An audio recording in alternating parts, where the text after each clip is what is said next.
Voilà. Donc, vous aurez accès naturellement à ce document, ce guide des appels qui sera mis en ligne prochainement sur notre site.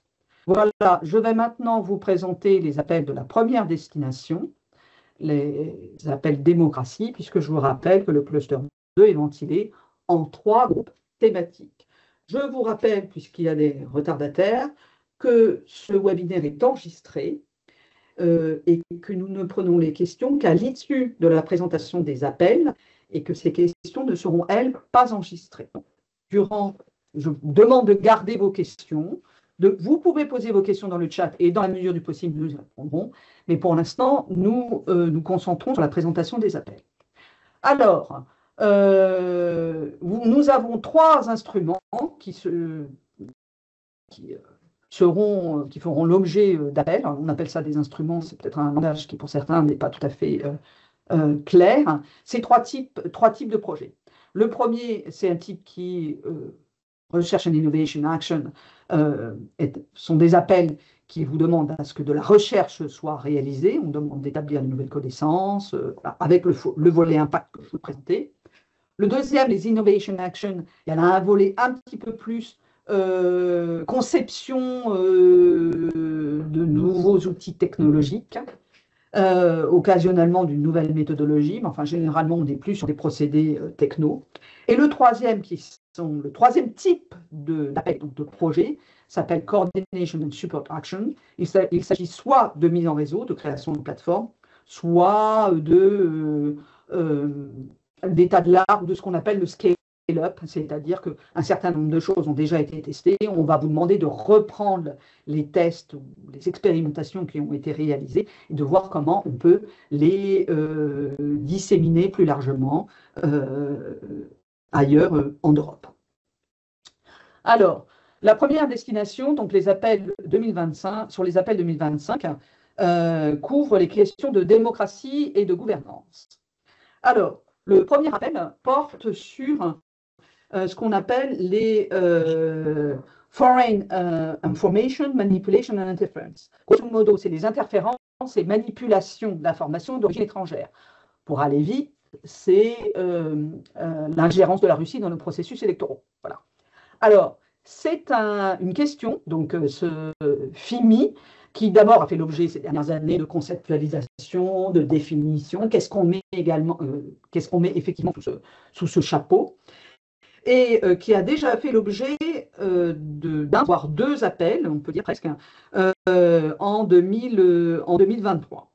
Alors, ici, c'est une CSA, donc comme je viens de vous le présenter, ce n'est pas un appel qui demande à ce qu'un projet de recherche soit monté, mais ici, on va vous demander, c'est un peu le scale-up dont je viens de parler, de tirer bénéfice des projets qui ont été financés par l'Union européenne, donc sur les appels de 2023. Donc, vous avez un volet scale-up, vous avez un volet rendre accessible donc, à un plus grand public, et notamment aux acteurs concernés, qui sont essentiellement des acteurs du monde politique, aussi un peu de la société civile.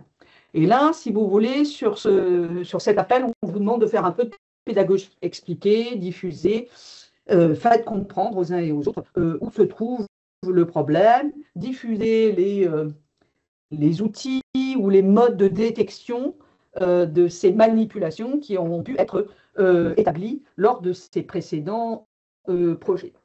Dans cet appel, comme dans beaucoup d'autres appels de la destination démocratie dont je vais vous parler présentement, il y a un lien fort avec le Digital Service Act, qui fait l'objet d'une actualité assez sensible en ce moment et qui fait l'objet de beaucoup d'attention à la Commission européenne.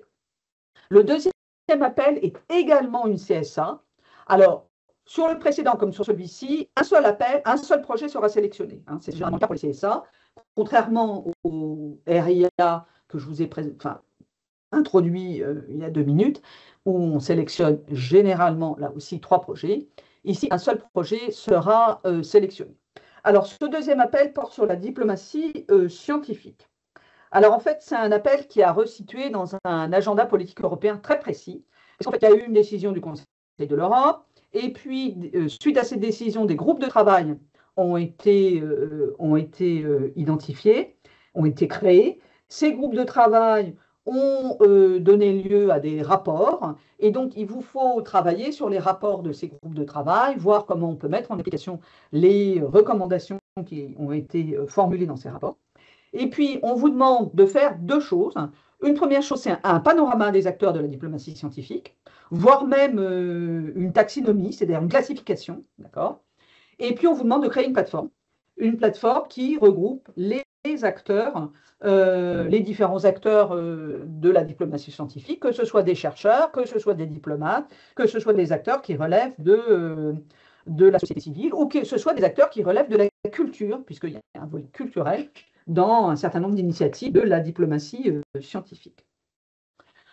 Le troisième appel, je vous rappelle que nous prenons les questions à l'issue de l'ensemble des présentations. Le troisième appel est maintenant une ERIA, c'est-à-dire que 3 projets seront sélectionnés sur cet appel. Et c'est un appel qui porte sur l'élargissement de l'Union européenne.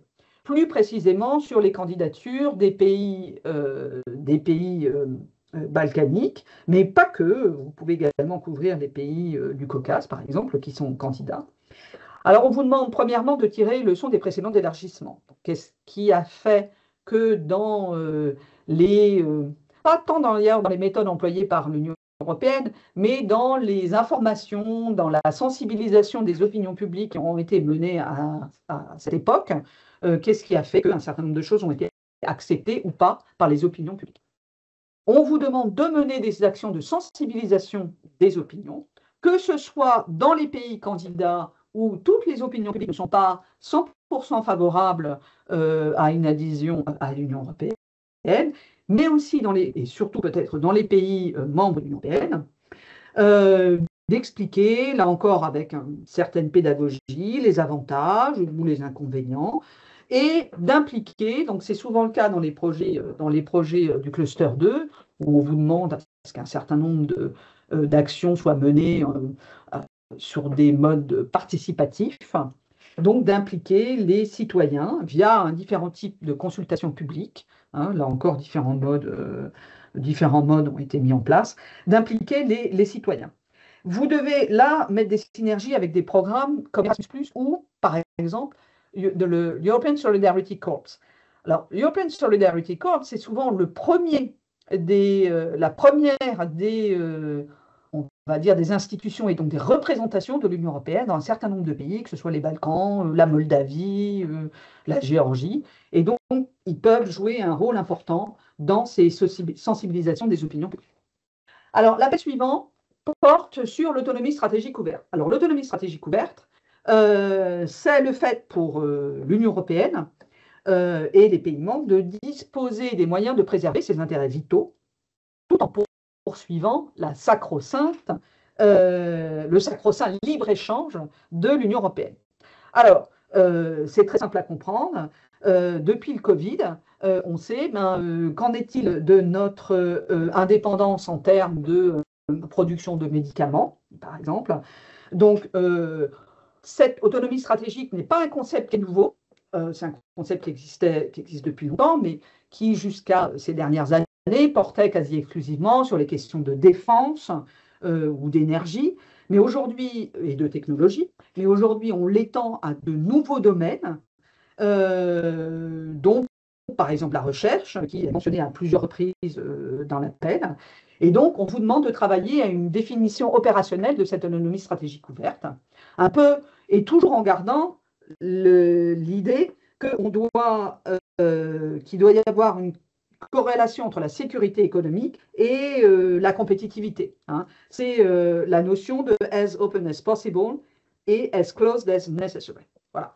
Donc, là encore, il y a un agenda politique européen dans lequel il faut vous reciter. L'appel suivant porte sur les radicalisations, extrémismes, discours de haine et polarisation. Alors, c'est un sujet sur lequel on a déjà eu plusieurs appels dans le cluster 2, qui n'est pas tout à fait nouveau. On vous demande de livrer aux décideurs politiques que vous jugerez adéquates, des outils, des narratifs pour les aider à contrer ces discours de haine. Et on vous demande en revanche quelques spécificités par rapport aux appels précédents. D'abord de cartographier l'écosystème de l'extrémisme en ligne. Apparemment, ça n'a pas été fait. Hein, un peu surprenant, mais ça n'a pas été fait. On vous demande surtout de travailler sur l'influence des algorithmes, ce qu'on appelle les champs d'écho, les biais de confirmation dont on a beaucoup parlé au moment des élections américaines, le fait que les gens, quand ils consultent un article sur Internet, eh bien, les algorithmes ne leur proposent que des articles qui vont dans cette situation, qui confirment cette orientation, on va dire, politique, et donc les gens s'enferment dans des silos d'information.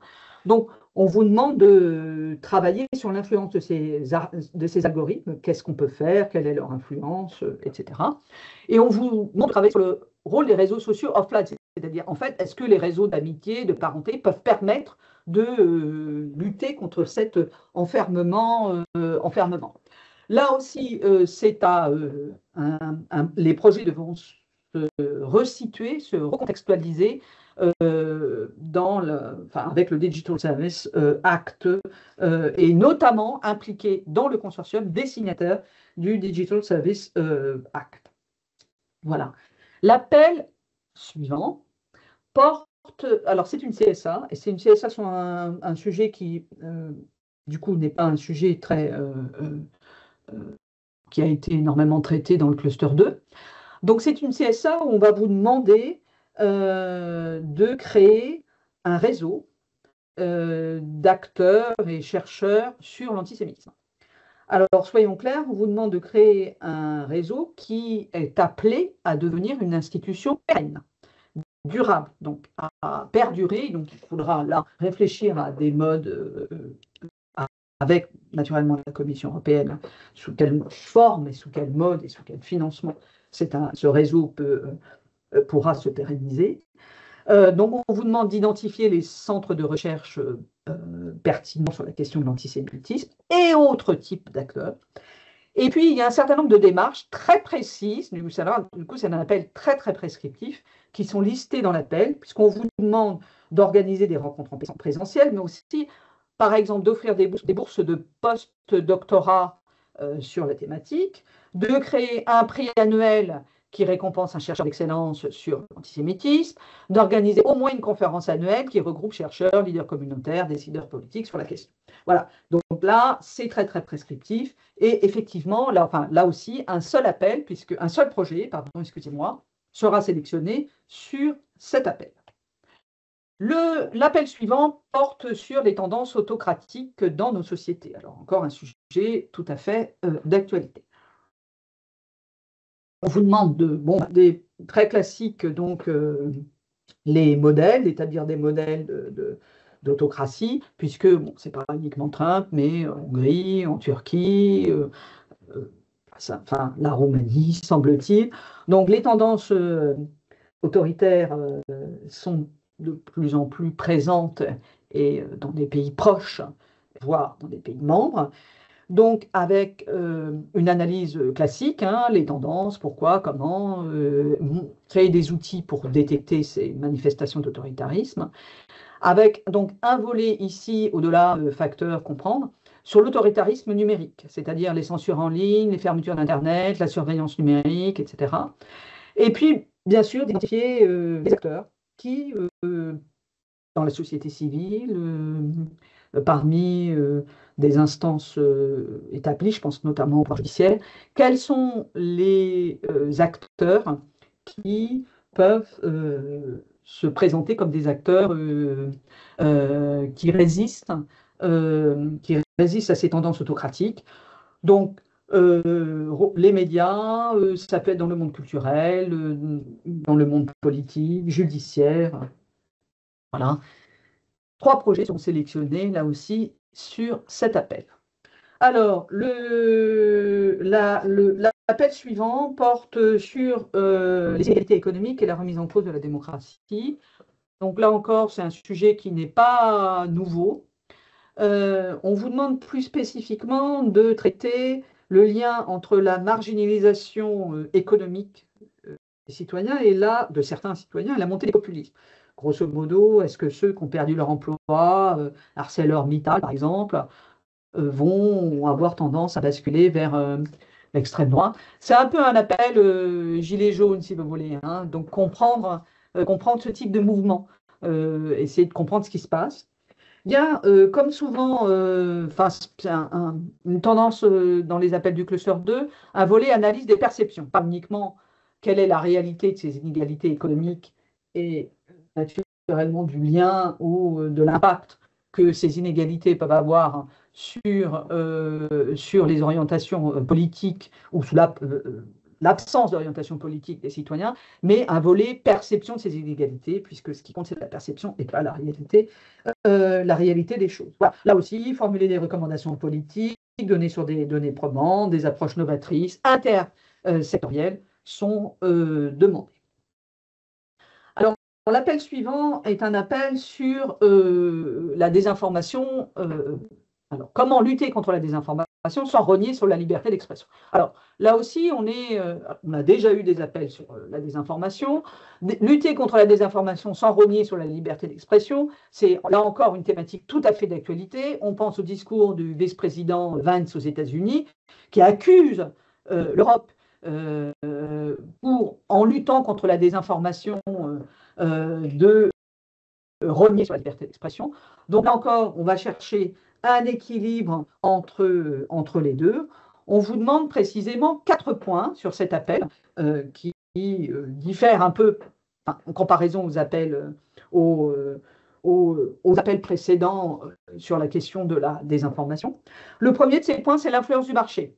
Dans quelle mesure la recherche effrénée de clics, de likes,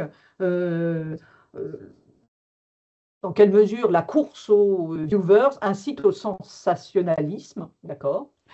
On vous demande une deuxième chose, c'est de travailler sur ce qu'on appelle les fact-checkers. Donc, comment est-ce qu'on peut contrer ces désinformations en sollicitant, en aidant, voilà, des médias en ligne qui vérifient les faits, comparent les faits, les opinions, et qui seraient des indicateurs de confiance, hein, donc fact-checkers. Le troisième, c'est d'étudier les médiateurs professionnels, que ce soit des journalistes, des éditeurs, mais aussi d'étudier le rôle des plateformes qui distribuent des contenus. On sait tous et toutes, quand on ouvre Firefox ou autre, qu'on nous propose des articles. Donc, comment ça marche cette histoire et quelle influence ça a? Enfin, la dernière chose, c'est ce qu'on appelle l'astroturfing. Alors, c'est une notion qui n'est pas nouvelle, mais qui se développe beaucoup. L'astroturfing, c'est le fait que des mouvements politiques vont créer de fausses impressions de soutien généralisé à leurs produits sur Internet. Par exemple, en publiant un certain nombre de commentaires positifs sur leurs actions, ce qui est faux, c'est eux qui créent ces contenus, en créant de faux profils en ligne, en achetant des faux followers, par exemple, en embauchant des gens, même en embauchant des gens pour manifester dans la rue. Voilà. Donc, on crée des groupes de façade, on crée des messages de façade, et donc c'est une tendance qui se développe de façon affolante. Donc, on vous demande sur cet appel de travailler sur ces 4 points. Voilà. L'appel suivant porte sur le rôle de l'instruction civique dans la participation démocratique. En clair, c'est comment inciter les jeunes à aller voter ou à s'intéresser à la politique, à les éveiller leur conscience démocratique si possible. Et c'est comment peut-on faire pour aller, je vous prends une valeur de référence française, aller au-delà des cours d'éducation morale et civique qu'on a dans les écoles. Qu'est-ce qu'on peut faire en plus? Donc on vous demande d'explorer différents modes d'éducation formelle et informelle, de tester des méthodes pédagogiques innovantes. Nouveau type d'enseignement, on est bien là-dessus, on a déjà vu ça sur beaucoup de projets. Comment est-ce qu'on peut sensibiliser les jeunes avec des jeux vidéo, avec des films, avec des groupes de parole, voilà. On vous demande dans ce projet, dans les 3 projets qui seront sélectionnés, hein, c'est une area, spécifiquement d'impliquer dans le consortium des institutions qui ont la charge de la définition des programmes scolaires, On vous demande un engagement actif de la société civile, donc par exemple des clubs de jeunes, des clubs de sport, voilà, des projets communautaires dans les quartiers, etc. Voilà.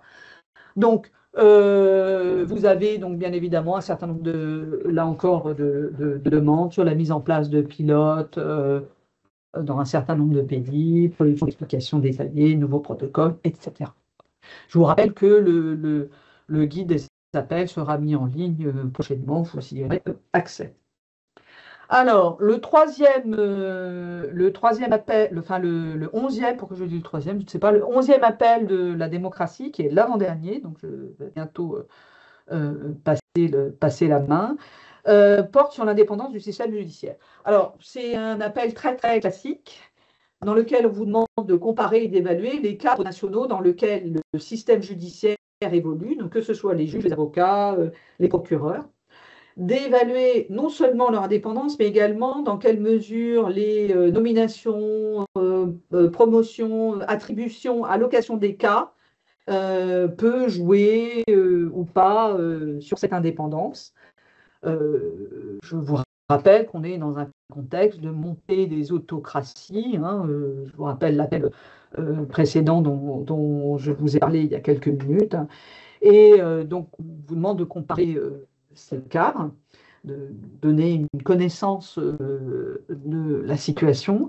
Alors, il y a des outils qui existent, hein, notamment le Justice Scoreboard qui est publié, enfin, tout ça c'est publié annuellement. Normalement, enfin, j'ai discuté déjà avec des chercheurs sur les questions. Ceux qui travaillent sur les questions connaissent bien ces rapports annuels et ces indicateurs.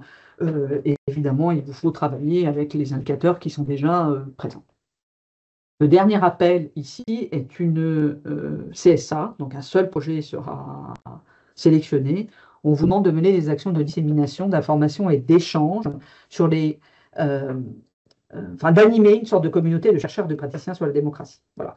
Alors en fait, là, c'est un appel très très précis. On vous demande de vous recadrer sur le projet Nets for Them, qui est le projet lauréat de l'appel 2022 Démocratie 0201, de même qu'un autre appel de 2024 où le projet Scale Them a été lauréat.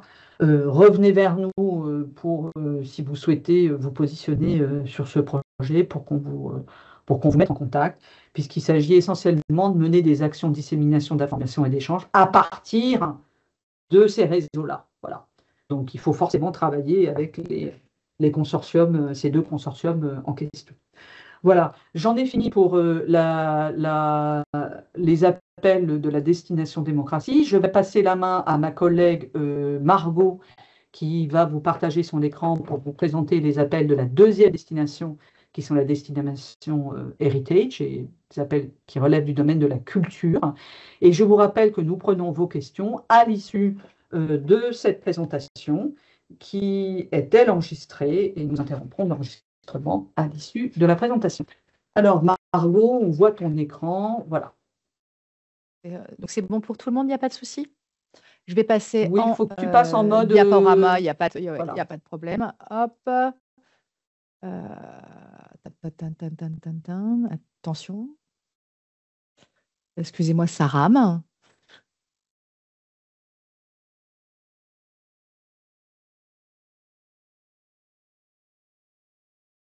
Alors, pour l'instant, vous ne voyez rien, parce que pour l'instant, pour moi, ça rame. Alors, si ça ne passe pas, je remets le mien et je passerai les slides. Hein. Donc, je vous ne rappelle, dérange pas, ouais, c'est ce que je sais pas pourquoi. Vous pouvez poser, donc je te laisse arrêter, je partage et je passerai tes slides. Oui, ça marche. Je te remercie beaucoup. Je vous rappelle qu'on prend les questions. Alors, est-ce que vous voyez le partage?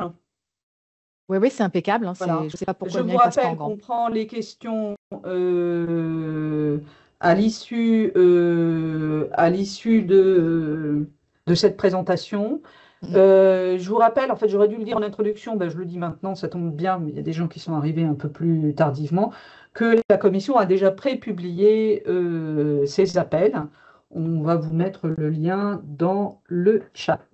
Margot, la parole est à toi. Je te remercie, Sylvie. Alors, au niveau de la destination 2, donc patrimoine culturel et industrie culturelle et créative, les appels vont être, on va dire, catégorisés selon 3 types d'enjeux. Je vais passer très rapidement dessus. Sur le côté, ce qu'on appelle green, on va être, voilà, comment la culture et le patrimoine fait face au changement climatique et comment on s'adapte en développant, par exemple, des solutions durables. Vous allez avoir la catégorie digital qui va être en lien sur la question des mondes virtuels, on va dire, voilà, enfin, la venue de l'intelligence artificielle et on va dire ses conséquences sur le monde de la culture. Et vous allez avoir aussi pas mal d'appels en lien directement avec le cloud européen pour le patrimoine. Et après, la catégorie innovative, on va être voilà, en lien avec comment la culture et le patrimoine peuvent être source de créativité, de retombées économiques, mais aussi d'un point de vue plus politique sur les questions de soft power, de réconciliation, de promotion des valeurs européennes et de prévention des conflits. Slide suivante, s'il te plaît, Sylvie. Voilà. Nous allons avoir un premier appel qui est dans RIA et j'attire votre attention sur le fait où c'est une sélection en 2 étapes. Donc, on va être sur du two stage. Donc, vous allez avoir une première étape avec une soumission, avec une proposition beaucoup plus courte, hein, d'une dizaine de pages. Donc, c'est un appel, c'est le premier appel qu'on a sur ce sujet, sur les questions du patrimoine culturel immatériel et comment ce patrimoine peut opérer dans la résilience de nos sociétés et il faudra mettre en place des outils innovants. Donc, tout d'abord, il faudra tout simplement faire une évaluation sur ces questions du patrimoine culturel et immatériel en reprenant la définition de l'UNESCO. Donc, comment voilà, cette évaluation multidimensionnelle peut intervenir dans les défis sociétaux contemporains, comment on peut évaluer les pratiques et mettre en place des outils innovants qui intègrent ce patrimoine et comment on le préserve, comment aussi on peut utiliser ce patrimoine culturel immatériel dans la prévention des catastrophes, que ce soit par les anciennes pratiques agricoles, les questions de la construction, sur la transmission de ces pratiques qui auraient éventuellement évité certaines catastrophes, comment on peut tout simplement, via ces pratiques, mieux gérer, par exemple, les questions de gestion de l'eau, de nos patrimoines et de nos ressources. Il faudra aussi réfléchir sur la question des outils en lien avec ce patrimoine, parce que étant donné qu'on est sur du patrimoine immatériel, comment on le sauvegarde, et tout ça en lien avec le cloud européen, donc le projet ICOS, qui est un projet porté par la France. Et vous allez aussi, il y a voilà, tout un point aussi à avoir sur les questions de transmission entre les générations. Voilà, je te remercie, Sylvie. Voilà. Alors, un autre appel, donc là, on va être en digital, ça va être une action d'innovation. Cas particulier sur cet appel, on va en moyenne pouvoir sélectionner 8 projets. C'est assez rare pour qu'on le souligne. Ça peut être plus, parce qu'on peut déposer des projets entre 2,5 millions et 4 millions, donc selon le nombre de projets. Voilà. Il y aura une balance à faire. On va être sur un appel en lien directement avec le cloud européen et plus sur des cas d'utilisation. Donc, ce qui veut dire, c'est qu'il faut se mettre en lien avec le projet mère, donc avec ICOS, pour pouvoir voir ce qui a déjà été mis en place afin de faire des tests. Alors, des tests sur des outils qui ont été créés et les tester sur différents types d'utilisateurs et éviter vraiment les doubles emplois. Donc, quand je dis tester sur différents utilisateurs, ça peut être les archéologues, les bibliothèques, les questions des musées et avec différentes tailles. Donc, ça peut être taille associative ou des plus gros instituts. Slide suivante. Alors là, on va être sur un appel ERIA, toujours en digital. C'est sur la question de l'intelligence artificielle et comment en tirer parti, mais avec le prisme sur la créativité. Donc, parce qu'on le voit bien au niveau de la montée de l'IA. Et là, il y a toute une réflexion à faire sur, voilà, est-ce que cette IA est un outil qui peut aider ou est un frein à la créativité? activités. Donc, on va vous demander de développer des solutions concrètes afin de mettre en place des solutions qui vont faire interagir les industries culturelles et créatives et l'IA à trouver des solutions bénéfiques en prenant en compte tout ce qui est transparence, diversité culturelle, tout simplement parce qu'en ce moment, on se rend compte qu'on a une IA hétéronormée, blanche et autres, et comment on peut la rendre voilà, plus ouverte, en intégrant vraiment toute la diversité culturelle et en respectant la liberté artistique. Donc, il faudra aussi vraiment travailler avec des artistes et des spécialités de l'IA pour que ce soit un outil favorable à la création et non pas l'inverse. Et il va y avoir un point sur les questions de protection des droits de propriété intellectuelle, ainsi que le droit d'auteur et les droits connexes. Slide suivante.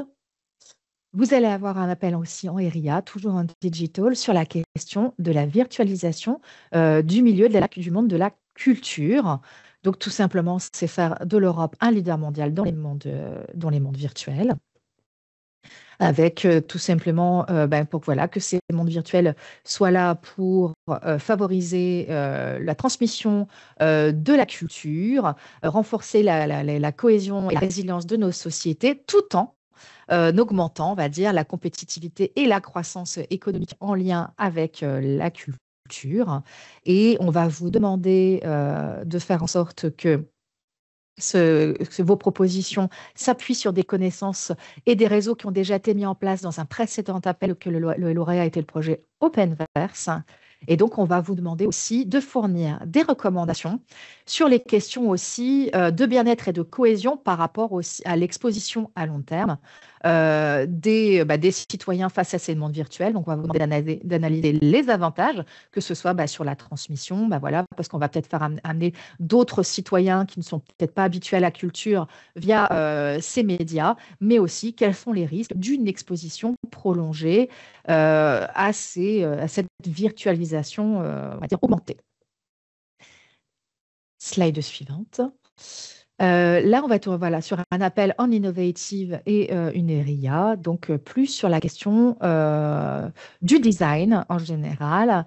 Donc, faire en sorte que l'Europe soit moteur mondial du design pour une compétitivité durable. Donc, tout simplement, on part du constat que l'Europe est un savoir-faire, que ce soit sur la question du luxe, de la mode ou autre, mais pas essentiellement, mais aussi sur tout ce qui est, on va dire, design automobile, par exemple.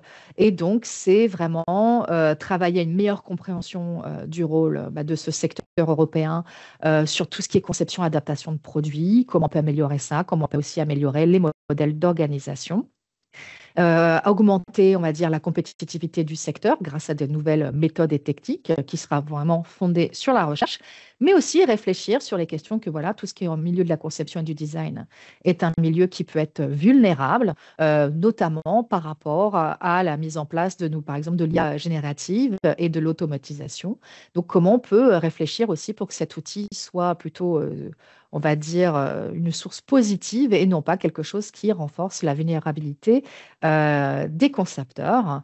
Et donc, on va vous demander voilà, de ne pas tout aborder en termes de secteur, d'être précis, de choisir un aspect et un sous-secteur.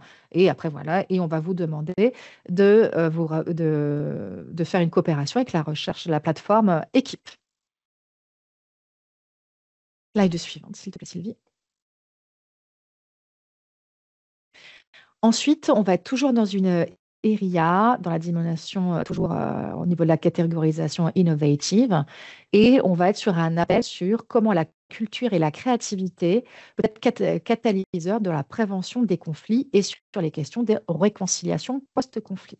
Donc, il va vraiment falloir fournir des recommandations au niveau des organisations qui sont actives dans ce domaine, dans le domaine de la diplomatie et de la culture, une analyse du rôle politique de la culture. Donc voilà comment on peut voir comment la culture peut être manipulée, instrumentalisée. On l'a vu dans le cas, par exemple, avec le conflit en Ukraine, avec la réappropriation par la Russie des pratiques ukrainiennes au niveau culturel ou autre. Donc comment voilà, cette culture, elle peut être manipulée, instrumentalisée, détruite, comment elle peut aussi, on va dire, alimenter ces conflits Donc, il faut identifier des approches réussies de cette intégration, mettre en place ces outils, faire une cartographie des approches qui ont fonctionné en fait, et d'éprouver comment la culture peut être un outil de cohésion. Il est abordé aussi qu'il est possible d'explorer l'utilisation des technologies numériques, notamment la question de l'intelligence artificielle. Donc, comment l'IA pourrait améliorer l'outil en prenant en compte toute la diversité culturelle afin de renforcer cette cohésion. Voilà, slide suivante.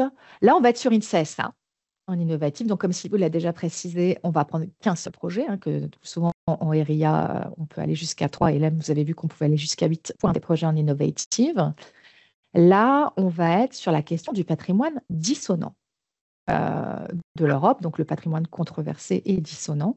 Donc, ça va être toute une recherche sur renforcer le dialogue des chercheurs, des autorités locales et des citoyens sur cette question du patrimoine controversé. Donc, on va être sur un patrimoine qui n'est pas essentiellement esthétique, mais qui est plus en lien avec les questions mémorielles. Donc, ça va être par exemple le patrimoine qui est issu, le patrimoine bâti, par exemple, issu du soviétisme, issu de la colonisation, issu des différentes, on va dire, guerres en tant que telles.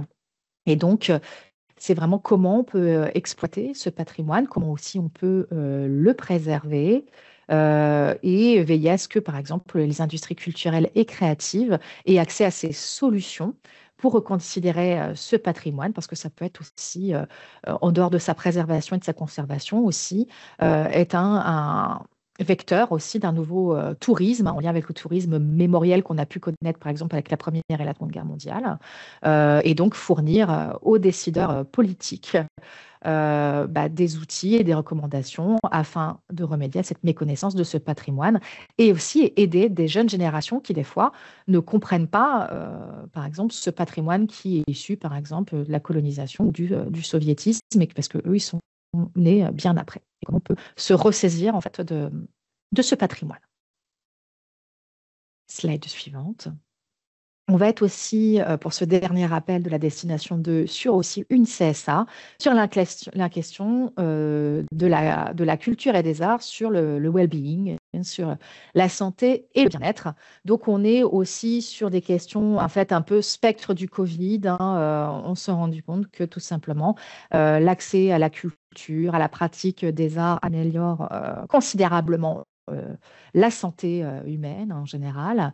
Donc, il faut sensibiliser les décideurs politiques au niveau européen, mais aussi au niveau national, régional et local, donc surtout le secteur de la santé, sur ces questions de l'impact des arts sur la santé en général, en prenant la santé, on va dire, intergénérationnelle, parce qu'il va falloir cibler aussi sur les jeunes, la personne vieillissante, les travailleurs aussi également.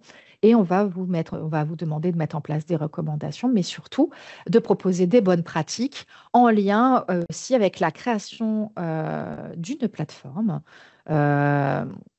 où vous allez pouvoir mettre en place des échanges. Il est précisé également l'utilisation des outils en lien avec l'Open Science mis en place par la Commission, comme l'Open Science Cloud, afin de favoriser les échanges, mais aussi, on va dire, l'accessibilité des recommandations et des éventuelles cartographies qu'on va vous demander de mettre en place sur, voir les zones plus ou moins d'ombre. Là, par exemple, on va vous demander de cartographier, par exemple, les endroits où, par exemple, sur tel ou tel domaine, on n'a pas du tout de recommandations qui ont été faites sur l'impact de la culture ou même d'un point de vue local, régional ou national. Donc, voilà. Bien, merci, Margot pour la présentation de la deuxième destination. Je vous rappelle qu'on prend les questions à l'issue de cette présentation qui est enregistrée. Je passe la main à Carolina qui va nous présenter les 11 appels de la dernière destination, la destination démocratie. Vous voyez bien mon écran. J'ai deux écrans. Oui, C'est bon? on voit bien ton écran. Très bien. Donc, je veux peut-être un peu tourner ma tête. Je vais essayer de regarder en même temps. Donc, et en fait, il y a 11 appels dans la destination 3 qui sont les transformations socio-économiques. Et vous allez voir, la plupart de ces appels sont en RIA, donc où la partie recherche est très importante. Et seulement les derniers, c'est une CSA. Et puis, la moyenne en fait des financements, c'est 3,5 millions par projet, avec 3 projets qui vont être financés normalement pour chaque appel. Donc, on va d'abord voir les premiers appels, qui est sur, effectivement, lutter contre la violence sexiste dans différentes sphères sociales et économiques. Donc, on est bien sur la lutte sur la violence fondée sur les genres. Et il s'agit ici effectivement notamment de recueillir des données et de recueillir des données dans des domaines qui ont été moins étudiés. Et on parle notamment du monde du travail, du sport et des plateformes en ligne. On va être également sur tous les changements en fait des modes de travail, par exemple, et comment les télétravails, les pratiques du numérique peuvent avoir une influence sur ce type de violence. On parle par exemple des manipulations des images, n'est-ce pas, d'un partage aussi sans consentement. Et l'idée, c'est effectivement de fournir des méthodes de prévention, puisqu'on est face à un problème public grave et qui est aussi très généralisé. On va passer donc à la deuxième slide. Qui est effectivement donc le deuxième appel sur l'analyse historique et géographique des transitions industrielles et leur rôle pour assurer une transition verte équitable. On va être effectivement, qu'est-ce qu'on demande? C'est beaucoup dans ce type d'appel, hein, c'est de fournir aux décideurs politiques des analyses qui permettent de mieux comprendre les transformations industrielles passées, mais aussi présentes, et des politiques et mesures qui ont été adoptées avec succès pour lutter contre tous ces effets externes négatifs. Et on va vraiment être dans la promotion d'une diversification économique dans différents types de contextes de changement, avec aussi une idée de comment analyser comment il y a des mouvements et des travailleurs, donc mobilité géographique, avec une approche aussi des genres, donc comment aussi les travailleuses peuvent ou pas être mobiles. Et avec une approche, il est attendu des approches collaboratives et participatives et de ce type de transition, avec aussi l'idée de pouvoir à terme relocaliser des activités dans une perspective écologique. Je vais passer à la prochaine slide. Je vais un peu plus vite, mais n'hésitez pas à poser les questions par la suite, on pourra y revenir. Donc, on est sur les transformations aussi, cette fois-ci, dans le monde du travail. Donc, on est vraiment, il y a 2 appels sous ces thématiques, sous ces chapeaux. Ces premiers appels concernent la réduction du temps de travail. Quels sont les obstacles, les défis, les avantages et les implications politiques de ce type de changement? Un changement qui est déjà en cours, hein, qui est en cours dans d'autres pays, hein, européens ou pas. On pense à un pays européen, l'Espagne notamment, qui est passé à la journée en 4 jours. Donc, l'idée, c'est effectivement de voir quelle est la faisabilité de ce type de changements dans différents secteurs pour pouvoir les comparer, en faisant très attention aux impacts sociaux, économiques et environnementaux. On vous demande plus précisément dans cet appel, en fait, de choisir au moins 3 types d'impact et aussi d'analyser donc les domaines donc social, économique et environnemental, en voyant par exemple tout ce qui concerne les impacts des salaires, des productivités, d'employabilité, l'égalité femmes-hommes, les conditions de travail, les impacts aussi sur la santé mentale des personnes, des travailleurs, travailleuses, etc. et en faisant aussi attention à la création de nouveaux emplois, et notamment, par exemple, pour les publics jeunes. Les prochains appels, c'est toujours, vous les voyez toujours très bien, j'espère.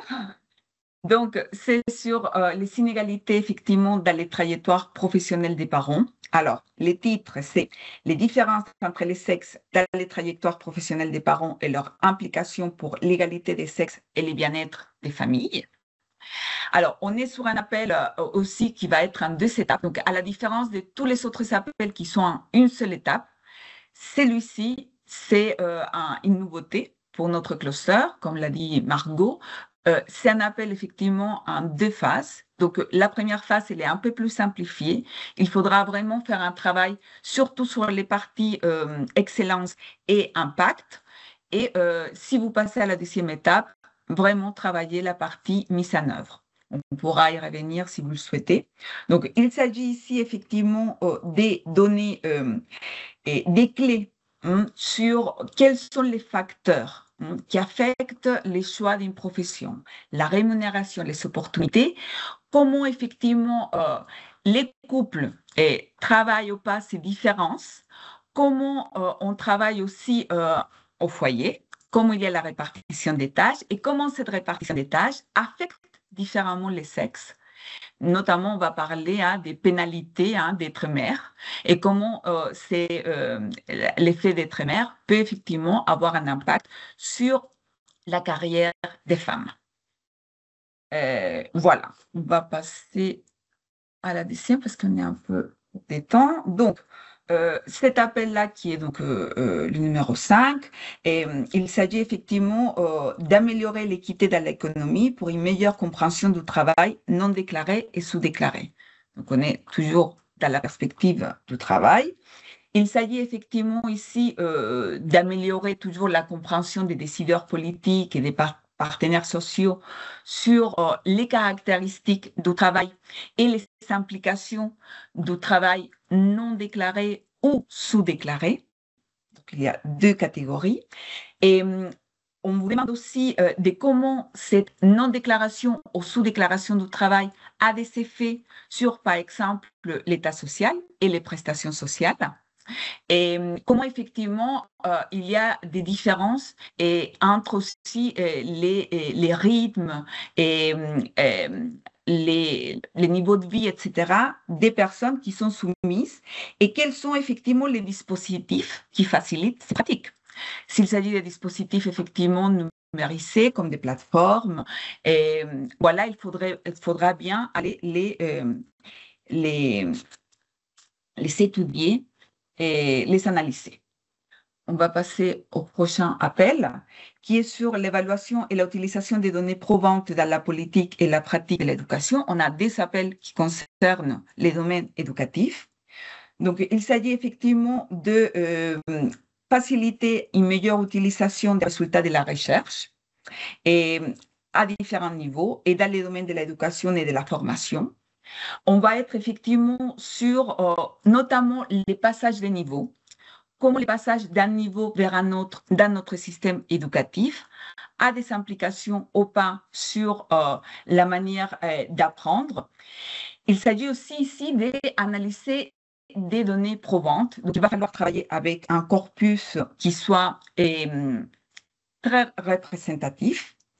Donc, par exemple, avec accès aux données, avec des enquêtes auprès des enfants, des jeunes, et avec aussi des tests et des expérimentations, et en utilisant différents types de méthodes, des méthodes mixtes, mais aussi des méthodes participatives, et en impliquant aussi les praticiens du domaine éducatif pour faire les recommandations attendues.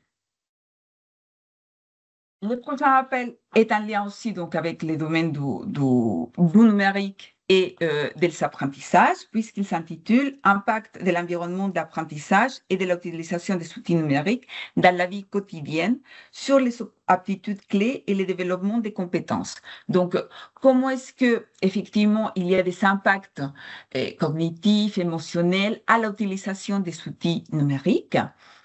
C'est aussi voir comment ces outils numériques change, modifie la façon dont les enfants apprennent, mais aussi comment on enseigne différemment. Et il va s'agir aussi donc d'améliorer les environnements éducatifs et afin d'accroître les bien-être des apprenants, mais aussi des enseignants, et identifier par exemple quels sont ces environnements les plus propices à des nouvelles pratiques éducatives. Et il va s'agir aussi d'analyser les inégalités en termes d'éducation qui sont générées par ce type d'outils. Et il va falloir des effets, donc mettre en commun, faire dialoguer différents types de disciplines. Hein. On pense par exemple à la science de l'éducation, les sciences cognitives, la psychologie ou la neuroscience. Je vais passer au prochain slide. Donc, on est sur l'appel numéro 8 et qui concerne améliorer les résultats en matière de santé mentale pour les personnes dans les domaines de l'éducation, la formation et le travail. Donc, c'est un appel qu'effectivement, où il y a au moins 4 blocs d'attendus. Et il s'agit ici, en fait, de travailler donc, sur des résultats probants et aussi sur une échelle qui doit être élargie. En effet, les diagnostics ont été déjà faits, mais il manque maintenant de transférer des pratiques qui ont été positives à des échelles plus larges. Donc, il s'agit d'aller aussi élargir les types de profils. Donc, tout profil confondu en Europe vivant avec différentes problématiques de santé mentale et donc transférer les expériences réussies vers d'autres contextes et toujours en impliquant les parties prenantes dès le début. D'accord? Il ne s'agit pas de demander aux familles, aux personnes concernées d'intervenir à une phase intermédiaire alors qu'on ne les a pas mis effectivement dans la boucle dès le départ. Et l'appel numéro 9 concerne effectivement quelles sont les bonnes pratiques pour une plus grande autonomie des personnes en situation de handicap, y compris les handicaps physiques, mentaux, intellectuels et sensoriels. Donc, on a voulu ici effectivement dire qu'il faut absolument améliorer l'élaboration de nos politiques inclusives, qu'ils doivent promouvoir l'autonomie, la pleine inclusion et la participation des personnes concernées dans différents domaines de la vie. Et on parle d'éducation, on parle du travail, les phases de recrutement, d'embauche, mais aussi les retours au travail, et en impliquant tous les acteurs pertinents et concernés pour que les résultats soient efficaces. L'appel numéro 10 est un appel aussi, donc un RIA, sur l'équité intergénérationnelle dans les contextes des changements démographiques dans l'Union européenne. Il va s'agir ici, en fait, d'établir quelles sont les tendances futures et les moteurs de l'équité intergénérationnelle, de faire des propositions avec des analyses quantitatives, mais aussi qualitatives, d'apporter des données probantes sur les facteurs d'inégalité intergénérationnelle. Et on vous demande d'analyser au moins 3 types de facteurs. Et on va vous demander également de proposer et d'adapter les modèles économiques existants, les modèles aussi sociaux européens, et avec l'objectif de réduire les déséquilibres donc intergénérationnels en établissant les synergies attendues, etc. Donc, toujours ici aussi, on a une focale sur la démocratie participative et l'inclusion sociale sont demandés. Enfin, les derniers appels, c'est un CSA, donc il y a 2 millions d'euros, c'est moins, il y a normalement un projet qui va être sélectionné. Et ici, l'objectif à avoir en tête, c'est qu'on vous demande de créer une plateforme dynamique.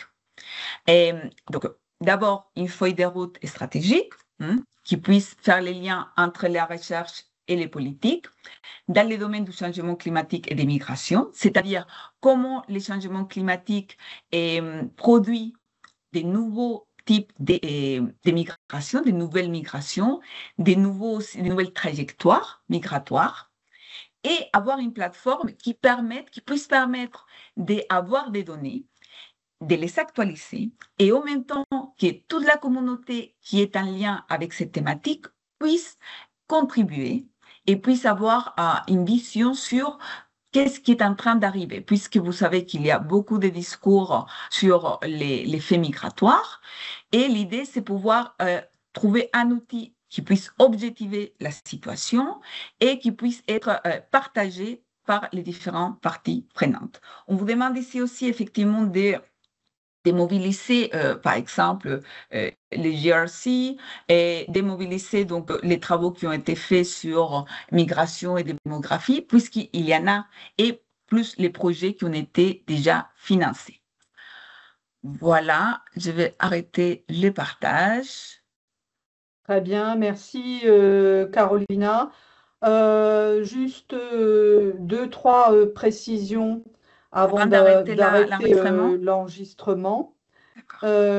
Donc, pour vous dire qu'on vous a mis dans la présentation quelques éléments, quelques liens qui pourraient être utiles. Voilà, donc vous trouverez, vous connaissez tous le portail des participants, Cordis, le site du PCN, nos fiches pratiques, etc. Je vous rappelle que le MRSEI est là pour financer vos équipes à hauteur de 36 000 euros pour les aider dans le montage de leur projet. Nous venons juste d'avoir un comité de sélection. Le prochain deadline est pour septembre. Nous en reparlerons dans les questions-réponses s'il y a des questions à ce propos. Et puis, on invite les chercheurs qui sont ici présents dans cette séance à bien faire appel à leur service d'accompagnement au montage de projet, qui ne sont pas là que pour les aider à monter leur budget, mais qui peuvent vous aider sur différents volets de votre appel, monter les work packages, l'articulation entre les uns et les autres, les parties relatives à la communication, bien comprendre les différents attendus de l'appel. Je vous rappelle que le PCN est là pour venir faire des présentations des appels dans vos institutions respectives, faire des séances de coaching avec les chercheurs et ingénieurs qui les accompagnent dans leur montage de projet. On a un site internet, on fait des fiches, on répond à vos questions diverses et variées. Voilà. Nous sommes trois, donc Margot, Carolina et moi-même. On s'est déjà présenté en introduction. Voilà, à ce stade, nous allons arrêter l'enregistrement. Margot, je crois que c'est toi qui es à la manœuvre. Et nous allons prendre vos